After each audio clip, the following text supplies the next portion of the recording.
¿Sabías que es posible imprimir con tintas Plastisol sin necesidad de aplicar calor o presecar los colores durante la impresión? Bueno, pues a esto se le llama impresión wet on wet, o en español, mojado sobre mojado. En este episodio aprenderás lo que se necesita para dominar la técnica de impresión mojado sobre mojado, tanto en serigrafía manual como en serigrafía automática. Te darás cuenta que con esta técnica lograrás no solo reducir tus tiempos de producción, sino también bajar tus costos, ya que podrás trabajar mucho más rápido y por lo tanto aumentar tu productividad. Yo soy Chico Flores y esto es Ninja Print Masters.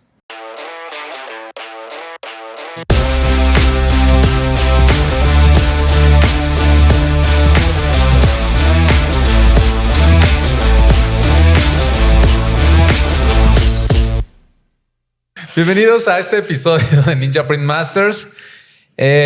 Impresión mojado sobre mojado. Para que vean que sí estamos haciendo caso a los comentarios. Fue un tema que nos pidieron en videos pasados. ¿Y qué es impresión mojado sobre mojado? Wet on wet. Significa... No, hay unos colores que se pueden pisar, por así decirlo. No sé, Okay. no sé cuál sería la palabra. Sí, yo creo que... Yo creo que como término es... ¿Cómo dices? Como término o como definición podría ser imprimir una tinta húmeda sobre otra tinta húmeda. Por eso es mojado sobre mojado o wet on wet, como quieran llamarlo. Pero significa que las tintas no están pasando por un presecado, ¿no? Y así seguir imprimiendo una tras otra, porque evidentemente sabemos que, sobre todo en las tintas Plastisol, podemos ver cómo al momento de que baja la siguiente pantalla, pues se lleva un poco el color de la pantalla anterior, ¿no? Pero existe una técnica que es esta, mojado sobre mojado, donde no presecas y te vas de filo, color tras color, pero no es cosa fácil, según yo. Hasta cierta cantidad de colores. No puedes pisar muchos. Incluso hasta hay un silicón. Pones silicón en las pantallas. En las pantallas. Incluso hay unos como aspersores que ya los venden y que no van en las pantallas, van en la prenda. Ok. O sea, un chisqueteo. Y eso le ayuda bastante a que no se peguen. Pero no es tan recomendable que te avientes 10 colores mojados sobre mojados o 9 colores. No, porque vas a hacer una sopa, ¿no? Un cagadero, güey. Diría nuestro amigo Martín, ¿no? Mira, la verdad es que sí es una técnica que se puede hacer, pero hay que entenderla bien. Hay que entender la parte técnica de cómo hacerla y los pros y los contras siento yo que tenemos al hacerlo, porque no todo es color de rosa, ¿no? Y menos en mojado sobre mojado. Primera pregunta. ¿Los colores son igual de vibrantes que si lo presecamos cada uno o que si hacemos unos mojados sobre mojados? Sí. Algunos sí. Yo digo que no. No todos. Bueno, algunos sí. Algunos sí. Chinga, póngase de acuerdo. ¿Sí o no? Algunos sí. Okay. Yo soy... O sea, a ver, cuéntanos. Por ejemplo, no puedes pisar si hablamos si estás estampando colores oscuros y quieres pisar un marino, le vas a bajar un buen el tono. No si voy a poner un azul marino y después un negro. No, ahí a lo mejor no tienes tanta bronca, pero si lo pisas... ¿A qué te refieres? Porque lo pisas una vez nada más, pero si lo pisas 3 veces, ahí baja el tono. Si pones un azul marino al principio de tu secuencia y después lo pisas 3, 4 veces, como tú dices, el tono baja mucho. Al final ese azul marino no se va a ver con esa intensidad. Así es. Ok, entonces bien, me encanta y creo que vamos para allá, vamos para la técnica. ¿Pero cuáles sí? Vamos para allá, creo que lo vamos a poder abordar cuando ya lleguemos un poquito más a cómo se hace. Sí, es que trato de estructurarlo porque si no empezamos a rebotar de todo. Ventajas de la impresión mojado sobre mojado. ¿Cuál sería la primera ventaja? O sea, ¿por qué hacerlo? En el manual no sé. En el manual no sé. En el manual tienes más productividad. Puedes tomar, no sé, en tu estación de impresión, bueno, en tu portaprendas, te agarras 3 colores al mismo tiempo y ya después lo mandas a presecado. O sea, lo puedes hacer más rápido. Ok, entonces sí, de que te acelera la producción, trabajar wet on wet o mojado sobre mojado, te la va a acelerar, ¿no? Así sí va a ser más productivo de entrada. ¿Qué otra? Yo puedo decir alguna. Omites un poco los presecados, ¿no? Sí, y a eso voy. Ahorras energía eléctrica. O sea, si hay un menor consumo de energía eléctrica, y bajas el costo. Lo cual va a bajar el costo de la producción. Además de que el costo también se optimiza por el tema del tiempo. Y por otro lado, también se mantienen las paletas a buena temperatura, o sea, no se calientan tanto. Sobre todo esto ya para máquinas automáticas que pueden llegar a calentarse demasiado también en algún momento, ¿no? ¿Qué les sirve? Sí, Porque sí. cuando se calientan ya están secando. Pero también Pero hasta cierto punto, ¿no? y O sea, también tampoco- depende de qué tipo de tintas. Porque hay unas, por ejemplo, una base de agua, Una base que de a lo agua, mejor ya demasiado calor. Uf, no sé. Sí. ¿No? Muy bien. Ok, entonces serían la parte bonita, ¿no? Que sobre todo yo lo pondría así, optimización. Y optimizar tanto los costos como el tiempo, digamos, ¿no? Exacto. ¿Cuáles son las desventajas? En algunos colores no se pueden pisar. Ok, Esos son por default. no se puede hacer en todos los casos, ¿no? Hay que ver colores, tipos de características del diseño, incluso que ahorita quiero ir a esa parte que yo la quise dejar al final de cómo hacerlo, ¿no? Primero es por qué sí, por qué no y cuáles pros y contras. Entonces, la siguiente es, no sé ustedes qué piensen, o al menos es lo que comúnmente se dice, que también yo he visto y demás, que es el aumento de la fibrilación cuando lo haces todo mojado sobre mojado. A veces, si la tela tiene mucha fibrilación, con esto quiere decir que tiene mucha pelucita, mucha textura, mucho todo esto, y no estás presecando Pilín. ese peeling, exactamente, o esa fibrilación, siento que como que no se va arreglando, sino que al contrario, se queda en la impresión así. Y a veces eso ya en el terminado final se nota mucho. Al menos es lo que yo he visto a comparación a que cuando haces un presecado completo y entonces como que se sella el tejido y ya no hay tanta fibrilación, ¿no? Al menos eso es algo que creo yo pasa Sí, con el wet on wet. y hay colores que se emplastan. Totalmente. O sea, hay más allá de las marcas, hay colores que se emplastan y y tienes que parar para limpiar el marco porque lo tienes bien emplastado, te bajó mucho el tono. El otro contra podría ser que si tienes rebases muy altos, cuando lo haces wet on wet, te da unos colores bien locochones. Porque, por ejemplo, Combina. hacemos muy comúnmente en la serigrafía que colocamos un rebase en a lo mejor un color más oscuro. Vamos a pensar que el rebase lo tienes en un color rojo sobre un amarillo, ¿no? Entonces, al momento de que pisas ese amarillo, si lo haces wet on wet, se va a ver una pequeña línea naranja. ¿Me explico? Sí. Que a diferencia que si lo presecaras, sí se ve el rojo como cubre por encima y se ve perfectamente ahí delineado. Pero si lo haces wet on wet, se ve muy evidentemente ese naranja. ¿Están de acuerdo? Sí, Totalmente. totalmente. Entonces esa es una desventaja también y habría que acomodar el diseño para poder trabajar todo mojado sobre mojado, ¿no? Entonces, y fue lo que dijiste, ¿no? En algunos diseños se prestará más esta técnica que en otros, que ahorita vamos para allá y ahora sí para definir colores y todo eso. ¿Cómo lograr el mojado sobre mojado? Y para abordar lo que justo acabo de mencionar, lo primero sería evita rebases exagerados o incluso ni los pongas. O sea, el famoso trapping. Olvídate del trapping porque eso te va a dar un montón de problemas cuando se estén sobreimprimiendo los colores. ¿Estamos de acuerdo? Totalmente. Entonces, eso sí, eliminarlos o al menos mantenerlos al mínimo. Pero yo diría ni los pongas, de hecho, ¿no? Y pues también tendríamos que pensar qué mallas vamos a elegir para hacer un wet on wet, porque necesitamos controlar mucho el depósito de la tinta que vamos a transferir. Entonces, ¿tú qué recomendarías para un wet on wet? A ver, ese quería primero. Era lo que quería primero. Aquí va a cambiar mucho, vamos a cambiar mucho las configuraciones. Ok. En cuanto a mallas y en cuanto a raseros. Para no podemos pisar, yo no pisaría más de 3 colores. Ok.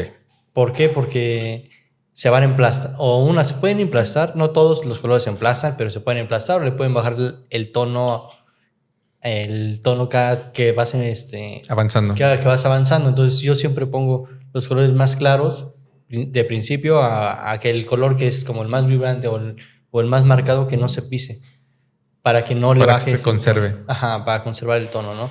¿Qué podemos hacer? También podemos poner un poco de silicona en los marcos para que no se emplasten. ¿Y las mallas entonces? Y las mallas iría sobre 90s y 77s. Empezaría con tal vez 77s, con un rasero duro y ahí cambio la configuración. Total. Para tener tal vez un poquito más de depósito y compensar el fuera de tono que va a ir quitándote cada marco, ¿no? Sí, porque al final sí va a haber tinta que se va ir quedando pegada en las pantallas, ¿no? En las siguientes pantallas de los otros colores. ¿Cómo ves? ¿Sí? ¿De acuerdo? Sí, de acuerdo, por automático completamente. Ok. Manual, sí. solamente lo que yo he hecho es húmedo sobre húmedo en telas claras. Ok. Y lo que yo hago es bajo viscosidad para evitar el tack en las tintas Ujú. y me los aviento en mallas 90. Sí, totalmente. Y justo eso es lo que también ahorita vamos a abordar. Pero otro punto interesante del wet on wet es que tenemos que cuidar la transferencia de la tinta, y para cuidar que no haya demasiada tinta en lo que estamos imprimiendo, porque creo que esta es la base, que la película que hay de la tinta o como tal el grosor, ¿no? Digamos, de la tinta, pues depende del grosor de la emulsión. Entonces, no tener pantallas con grosores de emulsión muy altos, ¿no? Y también, evidentemente, con aberturas muy abiertas, ¿no? ¿Por qué? Porque vamos a colocar demasiada tinta. Y aquí estaría uno de los grandes secretos, ¿no? Si quieres imprimir mojado sobre mojado, tienes que bajar poca tinta. Si no bajas poca tinta, entonces va a ser una sopa ahí de mil cosas, y además pues va a ser muy complicado que lo puedas controlar. Entonces, estoy de acuerdo con las mallas 90. Hay que buscar que la emulsión no sea tan gruesa, ¿no? Cuando hagas tus plantillas, ¿no? Para que pongas poca tinta. Alta tensión. Alta tensión. ¿Cómo lo verías? ¿Como súper importante o no Muy tanto? importante. Muy importante, porque acuérdate que cuando la tinta no hace transferencia por sí sola, ese es un mito. No, Ok. cuando tú estás transfiriendo la tinta, también tiene que ver el fuera de contacto. Entonces, estás bajando y la malla está haciendo... Se va recuperando. Está despegando, ¿ves? Se va recuperando, sí. Y eso eso te evita muchas broncas. El TAC, por ejemplo, ¿no? Entonces, eso es muy importante, malla alta tensión y un fuera de contacto de 2.5 milímetros. De 3 milímetros, por así decirlo, que sería lo ideal. Sí, para wet on wet sí estoy totalmente de acuerdo. O sea, no puede quedarse en manual. Es muy común que se quedan pegadas, y he visto cuando lo levantan y hacen, ¿ves? Se pegan. En el automático no lo puedes hacer nunca, si no vas a hacer un desastre. Sí. Desastre total. Totalmente de acuerdo. Yo lo vería como uno de los también grandes secretos para imprimir wet on wet, tener una buena tensión, porque insisto, si no alcanzas a que se recupere la malla, al final se va a quedar pegada y eso no va a funcionar y te va a hacer un batidillo. Va a ser muy frustrante, ¿no? El intentar hacerlo. Sí. Muy bien, me encantó eso. Oye, y el tema de los raseros, creo que es importante también si quieres hacer wet on también wet. Es el secreto, ¿no? Sí, ese es el otro secreto. Ese secreto no lo comparto, lo vendo. Ok, escríbanle en WhatsApp. Curso, sí, escríbense a mi curso. Próximamente. No es cierto. Cambias, ahí es cambiar los hules, poner unos hules un poco más suaves. Digamos que si pisas 3, el tercero un poco más suave, y bajar un poquito la presión para que no te esté cambiando tanto los tonos, ¿no? Exacto. Porque un rasero muy duro, con mucha presión, sí, ¿qué va a hacer? Te baja tonos, No, se va a llevar toda la tinta cuando la pise. Ajá, entonces el secreto ahí sería bajar la presión y bajar a un hule un hule más suave para que no te esté quitando mucha tinta. Sí, y tampoco tan suave, ¿no? Porque también la idea es controlar los depósitos de tinta. Así es. Porque si también, por eso ahorita me gustaría llegar a un rango de dureza, ¿no? Porque si nos damos a un rasero demasiado suave, un 60, por ejemplo, ya estás metiendo mucha tinta y también ya ser contraproducente. Así es. Entonces yo creo que un 70 te parece una buena medida. Sin problema. Sí. Y bueno, si es triple dureza, a lo mejor un 65, 90, sí. 65 me parece buenísimo, ¿no? Bien. Y la presión y el ángulo, pues desde luego cualquier técnica es importante aquí también. Igual tratar de que no esté muy inclinado el rasero, ¿no? Ya sé que lo hagas en manual o en automático. Tratar de que tenga 75, 80 grados 75, más o menos. 80, okay. 90 en algunos. Incluso. Y sin tanta presión. Que aquí la presión es enemigo, ¿no? Así es. Ok. Muy bien. Y la tinta, ahora sí, vayamos a las tintas. ¿Cómo deben ser las tintas para que se puedan imprimir mojado sobre mojado? Mira, sí, realmente deberían ser a la viscosidad que trae la tinta. Nada más ya sabes, hay que batirla, o ¿cómo le podemos decir? Sí, batirla. Batirla para agitarla. Ajá, para que tenga su viscosidad, porque cuando no está batida no trae una buena viscosidad. Sí. Y en la máquina va a ir fluyendo. No llenes el marco de tinta, porque también el marco y las paletas calientes va a bajar la temperatura, va a bajar la viscosidad de las tintas. Entonces hay que cuidar mucho la máquina. Hay que estar alimentando siempre los marcos para que no los llenen de tinta. Eso es muy común, que en máquinas automáticas agarran y le ventan el kilo de tinta. El galón. Sí. Y eso pierde la viscosidad de la tinta, se empieza a hacer un batidero. Sí, por eso hay alguien que está siempre muy atento de cómo va el consumo y va colocando más tinta, ¿no? Alimentándola. Exactamente, y alimentando la máquina. Muy bien, me parece muy bien. ¿Tú qué piensas, César? Sí, lo mismo, nada más que yo agrego que sí en manual, al menos lo que hemos hecho, bajar un poquito, incluso un poquito más de la viscosidad que trae la tinta Portefable. Yo también la bajaré un poquito. Sí, en manual. Sí, estoy de acuerdo. Yo incluso a veces hasta la subo. Pero en automático. En automático, sí. Claro. Ahí sí hay una diferencia y comparto justo lo que dices tú, César. Yo también prefiero bajar un poco la viscosidad porque yo uso mallas muy cerradas para un wet on wet. O sea, me voy a una 90 o incluso una 120. Porque la idea es, el truco es bajar poca tinta, ¿me explico? Para que no se empiece a contaminar en los siguientes bastidores. Entonces, para que baje muchas veces sin tanta complicación en la técnica manual, pues necesito bajar la viscosidad. Ahora sí, hacerla un poco más cremosita y entonces vamos a tener pues mucho más fácil el proceso, ¿no? Entonces sí, estoy totalmente de acuerdo. Yo creo que ahí sí es una buena idea. Incluso hay algunos fabricantes que no sé si lo has visto, pero en las fichas técnicas te dice ideal para trabajar wet on wet. Sí. O esta tinta se recomienda para trabajar mojado sobre mojado. No todas dicen eso. No todas dicen eso. Entonces las que evidentemente ya tienen esa anotación dentro de su ficha técnica, pues ya sabemos que tal cual como viene, ya se podría en teoría utilizar pues para esa técnica. Que aquí yo recomendaría que siempre se haga una ficha técnica.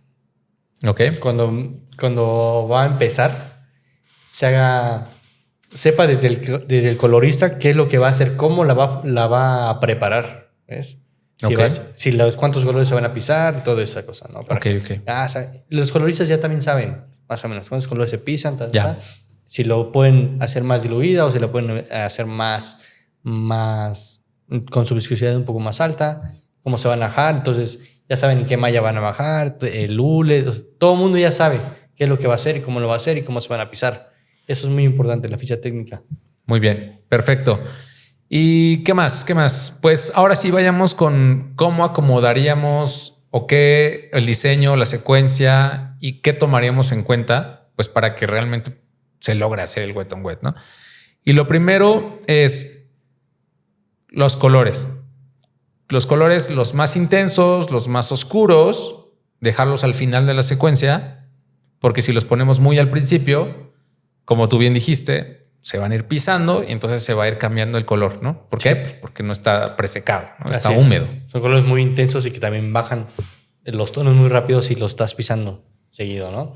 Entonces yo me iría por colores claros, muy claros, o que tiene muy poquito en el dibujo. Exacto. Eso es justo lo que quería llegar. Las áreas más pequeñas del diseño al principio y las áreas más grandes o con mayor cobertura al final de la secuencia. Sí, porque son más visuales. Exacto. Se ven muchísimos y si pones primero, a lo mejor dices, bueno, no sé, voy a poner un amarillo 102, por ejemplo, ¿no? Claro. Y es un Garfield, pones el 102 sin bronca. No tienes bronca, pisas ese, puedes pisar la nariz del Garfield, que es un rosita. Y no, el que no pisaría, básicamente, yo sería naranja. Ese sí, porque es el que tiene básicamente todo el Garfield. Todo el Garfield es naranja. Así es. Y eso lo dejarías al final. Lo dejaría al final. Antes del Flash, porque obviamente al final le aventaría el negro, ¿no? Claro, entiendo. Perfecto. Me parece excelente. Y hay algo que tener en cuenta también es que sí, voy a resumir, Cuando vamos a comer la secuencia, entonces los colores más intensos al final y las áreas más grandes del diseño o más representantes o más dominantes en color y más importantes incluso del diseño al final. ¿Estamos bien? E incluso yo me atrevería a decir también que los detalles, si hay algo con mucho detalle, unas líneas muy delgadas o algo, también al final. Porque es probable que si lo pones muy al principio, partes del diseño que tienen muchos detalles se empieza a batir. Sí. Y esos detalles al final, cuando terminas todo el estampado, se pierden completamente. Hasta cambios de tonos, ¿no? Porque si haces dibujos que tienen muchas pantallas para igualar tonos o acercar más a los tonos, ahí también es muy importante, ¿no? Cuidar mucho el tag y el emplazamiento para que no te cambie muchísimo. ¿A qué te refieres con el tac? O sea, Digo, que para se los pegan. que no lo han escuchado, ¿no? Para los que se pegan un marco en la paleta en un marco que hace.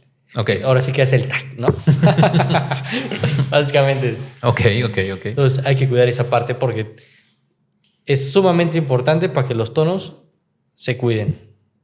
Muy bien. Y yo agregaría tal vez ya para finalizar, porque creo que ya abordamos lo más importante para imprimir mojado sobre mojado, en no dar demasiados pases. O sea, porque demasiados pases, de por sí un pase ya es un riesgo de que te lleves un poco del color anterior, ya es un riesgo de que pues pierdas un poco de definición de lo que tenías anteriormente y eso. Pues imagínate si le das 3 pases a cada color y quieres hacer un wet on wet, ¿qué cree que pase? Sí. Pues va a ser muy complicado, ¿no? Y se empieza a crear toda una mancha de tinta, ¿no? En los otros marcos, que cuando utilizas mallas cerradas, haces la técnica como lo comentábamos y demás, pues no es tan importante porque es muy poco lo que se empieza a marcar. Pero que si ya tus depósitos de tinta son muy altos, pues ya esa tinta que se pudiera quedar pegada en el resto de los bastidores, pues empieza a ser ya un problema. Se empiezan a hacer grumos, empieza a ir cayendo, de hecho, durante la producción en partes del diseño, no sé, se contamina, ¿no? De hecho. Sí. Entonces, en este caso, si lo hacen en manual o en automático, no importa, pues sí controlar la cantidad de pases, ¿no? Tratar de hacerlo con un pase, todo para que realmente podamos imprimir este mojado sobre mojado. De hecho, todo se debería hacer a un pase. De hecho. Si estamos haciéndolo a 2 pases es porque a lo mejor o no estamos utilizando el hule correcto, la tensión correcta o la malla correcta. O el ángulo, la presión. Hay muchas variantes, ¿no? Hay muchas variantes. Incluso la velocidad también. Incluso la velocidad, ¿no?